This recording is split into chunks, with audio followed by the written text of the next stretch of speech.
This is the Yamaha RS502T. Let's get into it.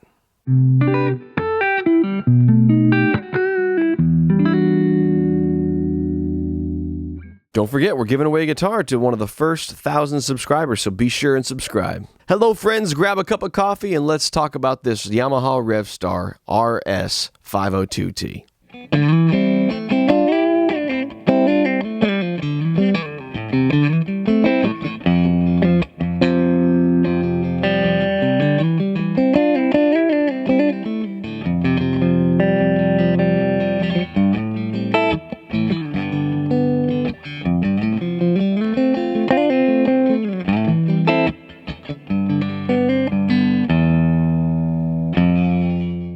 So I'm not going to lie, the first time I saw a Yamaha Revstar would be in the hands of Chris Buck. I saw him playing one of these, kind of heard some buzz when they reintroduced, well, not reintroduced, more revamped the Yamaha Revstar line. Now they have the, I don't know, I'll put the name of it down below. It's changed since then. This was the first iteration of it.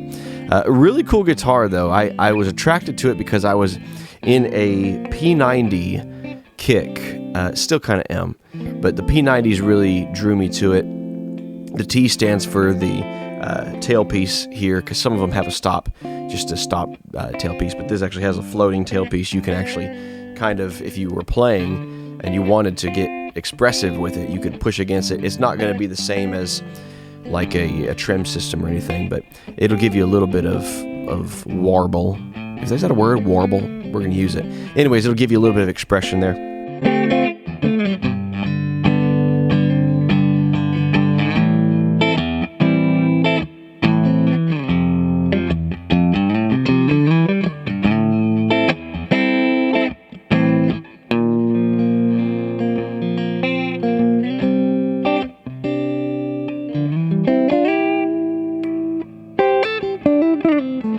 I believe if I read right, they were kind of shooting for a motorcycle homage to this with this body, just kind of paying make a sporty look.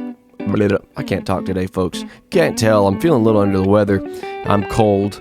It's not that cold. I must be running a fever or something. And instead of coffee today, I'm drinking this nasty apple cider vinegar, honey, lemon tea that was recommended to me, and it smells like a foot, a stinky sock. It smells like a stinky sock.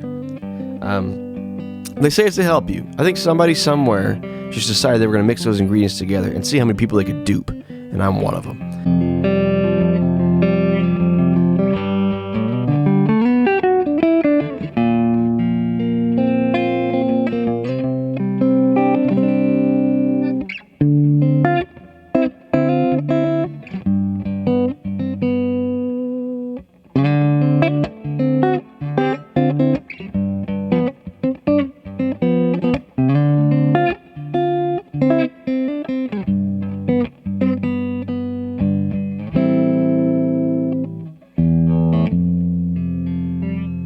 Back to the guitar.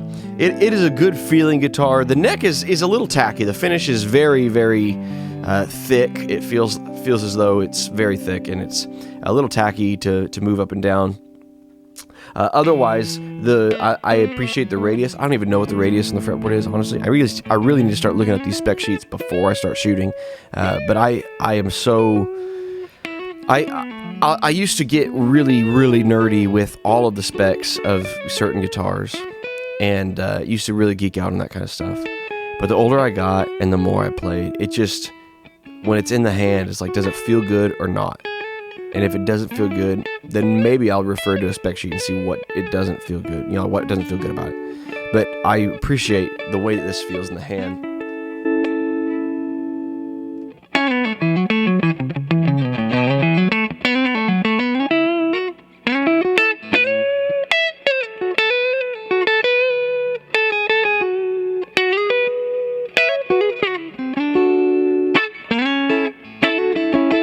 It seems mid-heavy to me, and it can be nasally, but with the world of effects and the world of EQs, that's really not a huge issue.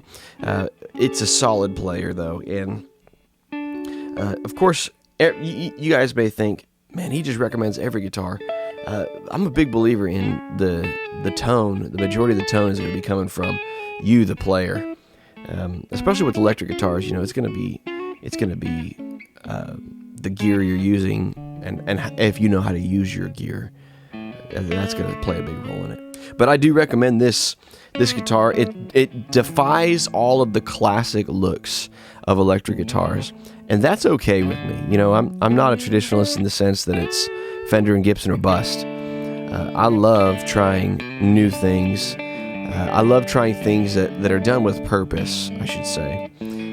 I'm not a huge fan of just trying new things for the sake of being new. I want the new thing I try to solve a problem that I've had, and I think most people are that way. What's cool about human psychology is sometimes we don't even know what the problem is. We just know we try something else, and like, hey, this is way easier to play.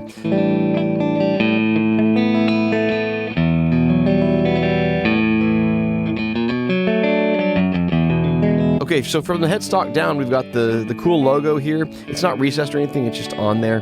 Nice unbinding around the headstock. These tuning machines feel nice in the hand. I like the tactile feel they have. As you move down, you know, bound fretboard that has a rosewood fretboard, and I like the feeling of rosewood. The frets, though, they feel huge on this thing. They feel bigger than what I like. Of course, I played a lot of mandolin growing up too, so I'm very used to mandolin wire as well as guitar wire, acoustic guitar wire, and they just, I don't know, I play a lot of bluegrass, so they just didn't have huge, humongous frets on the guitars that I played growing up. So this is different to me, is these gigantic frets. They just feel so big. The neck is comfortable. It feels like a regular C-shaped neck, but it's feels just a hair deeper than what you'd find on like a typical Strat. Not as deep as what you'd find on a Tele. Of course, like I said, they're not shooting for the vintage electric market. These soap bar P90s, I think they accomplished what they were looking to accomplish in finding a race car or motorcycle kind of look to put on the guitar. I think it's really cool. These knobs are, now, I don't know how they are from the factory, because I bought this used, but there's a lot of play in these knobs. Now this tone has a push-pull, and it's called a dry switch. So this is a single coil, being P90s. So it's not like we're splitting the coil, but it does like a mid-push, I think is what they call it.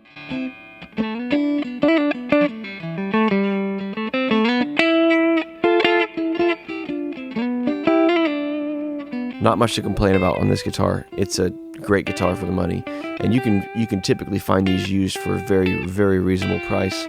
And even the newer version that just came out, you can find those used as well. And I think they're a super cool guitar to have in any collection. They feel good in the hands. I should say, not much to complain about. The only thing I can say is that this is quite heavy. I don't know what type of wood they use, but this is kind of a heavy guitar. And the older I get, more weight matters to me, especially if I'm going to be standing and playing.